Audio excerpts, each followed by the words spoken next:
ప్రేక్షకులకు స్వాగతం, నమస్కారం. మే 2 భారత ప్రధాని నరేంద్ర మోదీ గారు అమరావతి రావడం, అమరావతి పునఃప్రారంభానికి శంకుస్థాపన చేసే క్రమంలో నిన్న పర్చూరు నియోజకవర్గంలో ఒక వైఎస్ఆర్సీపీ నాయకుడి ఇంట్లో టన్నుల కొద్దీ మందు పాత్రలు దొరకటం, మందుగుండ సామాగ్రి దొరకటం విస్మయానికి గురి చేస్తుంది. గత జగన్ రెడ్డి పాలనలో కూడా చిలకలూరుపేట సభలో మోదీ గారు, పవన్ కళ్యాణ్, చంద్రబాబు నాయుడు గారు పాల్గొన్న సభని ఎలా అడ్డగించే ప్రయత్నం చేశారో, ఎన్ని అరాచకాలు చేశారో చూసాం.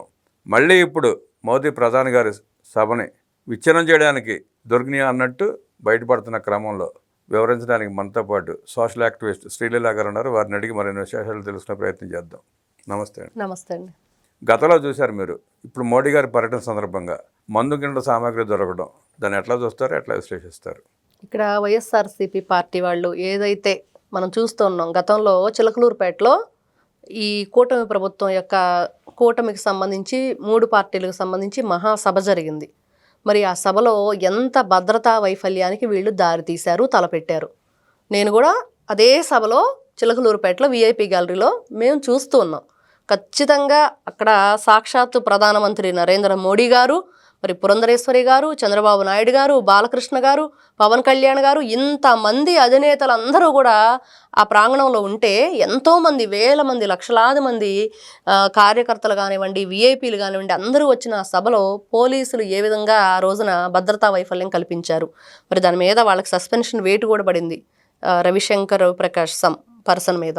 మరి ఇవన్నీ కూడా చూస్తూ ఉంటే ఏ విధంగా చేశారు వాళ్ళు అంటే, ఆ రోజు పవన్ కళ్యాణ్ గారు మాట్లాడుతూనే ఉన్నారు, మైక్ ఆఫ్ అయింది. ఆ మైక్ సెట్ మీద జనాలందరూ ఒక్కసారిగా నెట్టుకుంటూ ఉంటే వీళ్ళు చేతులు వదిలేసి చూసిన వైనం.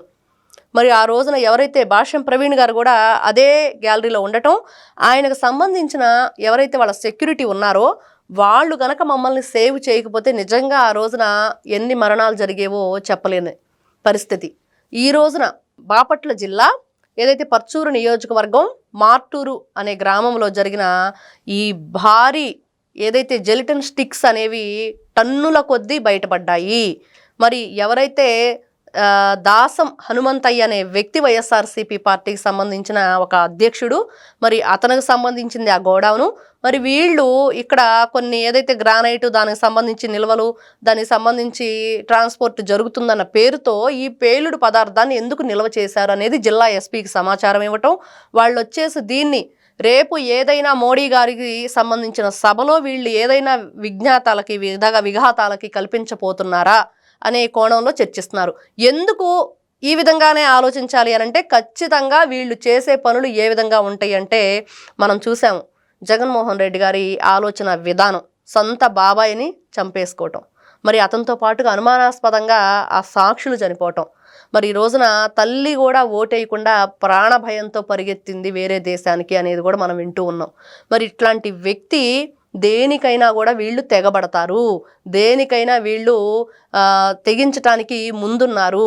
కాబట్టి భారీ పేలుళ్లతోటి రేపు మే 2వ తారీఖున ఎవరైతే గౌరవ ప్రధానమంత్రి నరేంద్ర మోడీ గారు రాబోతున్నారో ఆ సభకు సంబంధించిన కొన్ని ప్రదేశాల్లో వీటికి సంబంధించి వీళ్ళు పేలుడు పదార్థాలు అక్కడ ఏదైనా సరే ఒక దీనికి అసాంఘిక కార్యకలాపాలకి వీళ్ళు పాల్పడుతున్నారనేది మనకి ఈ రోజున వినిపిస్తున్న మాటలు.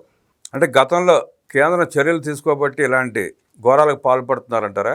ఖచ్చితంగా అండి. ఆ రోజున సస్పెన్షన్ చేశారు. దాని గురించి పూర్తి వివరాలు, విశ్లేషణ ఏదన్నా ఒక ఎందుకు జరిగింది, ఎందుకు చేశారు, ఈ రోజున ఏదైతే మనకు చూసాము ఎయిర్పోర్ట్కు సంబంధించి హెలిప్యాడ్కి సంబంధించి దాని మీద విచారణ నోటీసులు జరిగినాయి. మరి ఆ రోజు కూడా అట్లా పూర్తి స్థాయిలో విచారణ, అసలు ఎవరు ఆదేశాల ప్రకారం మీరు ఇక్కడ నిర్వహించారు, దేని ప్రకారం మీరు ఇక్కడ డ్యూటీలో ఉన్నారు, మరి ఎవరు సమాచారం ఇస్తే మీరు ఆ డ్యూటీ మీరు నిర్వర్తించకుండా ఈ విధంగా వదిలేశారు జనాల్ని అనేది కొంత జరగాలి. అదేది జరగకుండా ఆ రోజు మోడీ గారు ఏదో ఫైర్ అయ్యారు, వదిలేశారు అన్నట్లుంది. కానీ ఈ రోజున అలా కాదు. సెంట్రల్ గవర్నమెంట్ ఖచ్చితంగా దీని మీద చర్యలు తీసుకోవాలి. ఎందుకంటే ఇది ఆషామాషి అనే విషయం కాదు. మనం చూస్తే ఫస్ట్ ప్రవీణ్ అనే వ్యక్తి ఒక ఏదైతే యాక్సిడెంట్లో చనిపోయారో దాన్ని ఏ విధంగా వీళ్ళు తీసుకొచ్చారు, మత విద్వేషాలను రెచ్చగొట్టే విధంగా. బైబుల్లో ఏమని రాస్తుంది, శాంతియుతంగా ఉండమని రాస్తుంది. మరి ఆ బైబుల్ చదివే ఫాస్టర్లే మేము బైబుల్ పక్కన పెడితే ఊచకోతకు వస్తామన్న నీచమైన మాటలు మాట్లాడి రెచ్చగొట్టే విధంగా ప్రవర్తించారంటే మరి ఎవరు దాని వెనుకున్నది? మరి అదేవిధంగా వక్ఫ్ బిల్లు సంబంధించి దాంట్లో కూడా అంతే.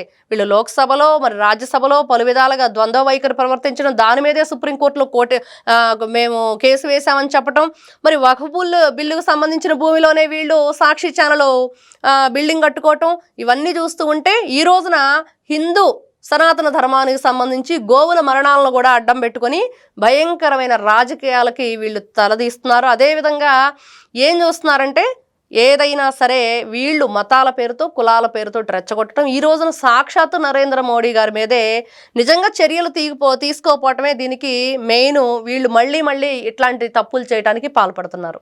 ప్రధాని మోదీ గారు అంటే అత్యంత కట్టుదిట్టమైన భద్రత ఉంటుంది. గతంలో అంటే జగన్మోహన్ రెడ్డి ముఖ్యమంత్రిగా ఉండబట్టి దాన్ని అలా చేయగలిగాడు. ఇవాళ కూటమి ప్రభుత్వం అధికారంలో ఉంది, ఇప్పుడు కూడా అంత సాహసం చేసే అవకాశం ఉందంటారా? మరి దీన్ని బట్టి అదే కనిపిస్తుంది. వీళ్ళు కూటమి ప్రభుత్వం అధికారంలో ఉంటే ఈ రోజున రాయలసీమ సైడు మరి కళ్ళల్లో కారం కొట్టి టీడీపీ కార్యకర్తల మీద కత్తులతో దాడులు చేశారు. మనకి ఈ రోజున న్యూస్లో చూస్తున్నాం. మరి ఈ రోజున కూటమి ప్రభుత్వం అధికారంలో ఉన్నా కూడా ఇవన్నీ జరుగుతున్నాయి. మరి దేనికైనా వీళ్ళు మేము తెగిస్తామని చెప్పేసి వాళ్ళన్నీ కూడా ప్రతి ఒక్కటి అండి. నిన్న మరి చిలకలూరుపేట సభలో రజనీ గారికి ఏమి సంబంధం, అది రాజకీయానికి సంబంధించింది కాదు. వాళ్ళు వద్దమ్మా నువ్వు ఇక్కడికి రావద్దన్నా కూడా వెళ్ళి అప్పటి వరకు ఐకమత్యంగా ఒకటే ర్యాలీ చేసేవాళ్ళు రెండుగా విడిపోయి వాళ్ళు కూడా విభజించేసింది ఆవిడ వెళ్ళి. పోలీసులను కూడా దమ్ముంటే అరెస్ట్ చేయండి అన్నట్లు వాళ్ళని కూడా రెచ్చగొట్టే ప్రయత్నం చేసింది. ఇవన్నీ చూస్తూ ఉంటే వీళ్ళు మోడీ గారు కాదు కదా, ఇంకా వాళ్ళకి ఎవరైనా మాకు లెక్కలేదు, మాకు రాక్షసంగా రాజకీయం చేయటమే. ఏ విధంగానైనా ఇప్పుడు శాంతి భద్రతలు లోపిస్తున్నాయి, కూటమి ప్రభుత్వం అధికారంలోకి వచ్చారని వాళ్ళు ఒక దుష్ప్రచారం విష ప్రచారం చేస్తున్నారు. దాన్ని నిజం చేయాలని చెప్పి వాళ్ళది ఏదో ఎంతసేపటికి వాళ్ళ తపన. కాబట్టి ఇట్లాంటి పనులే చేస్తారు వాళ్ళు. విడుదల రజనీ గారి గురించి చెప్తూ 2 వర్గాలుగా చీల్చిందని చెప్తారు మీరు. అలా అశాంతం రేకెత్తిచ్చే విడుదల రజనీ గారిని పోలీసులు అరెస్ట్ చేసే ప్రయత్నం చేయలేదా? చేయలేదండి. ఎందుకంటే అక్కడ ఫస్ట్ ఆవిడ్ని వాళ్ళు ఏమని చెప్పారంటే అక్కడ ఉన్న ముస్లిం సోదరులందరూ కూడా మీరు రాజకీయ పరంగా అయితే ఇక్కడ రావద్దు, మేము శాంతియుతంగా చేసుకుంటున్నామని. వాళ్ళకే కొంతమంది ఆవిడ ఉండాలని, కొంతమంది ఆవిడ ఉండొద్దని చెప్పేసి అదైతే స్టార్ట్ అయింది ఆర్గ్యుమెంట్. దాంతో 2 వర్గాలుగా చీలిపోవటం, పోలీసులు వచ్చినా కూడా పోలీసులను కూడా అక్కడ ఉన్న వాళ్ళు ఇంకా పంపించేయటం జరిగింది. అందువల్ల ఆవిడని అరెస్ట్ చేయటం అయితే జరగలేదు. ప్రధాని మోదీ గారి పర్యటన సందర్భంగా భారీ ఎత్తున దొరికిన జిల్టన్ స్టిక్ల నేపథ్యం, దాని వెనక ఉన్న పెద్దలని ఇమీడియట్గా అరెస్ట్ చేయాలని విశ్లేషిస్తూ తమ అభిప్రాయం తెలియజేసిన శ్రీలీల గారికి ధన్యవాదాలు తెలియజేస్తూ నమస్కారం.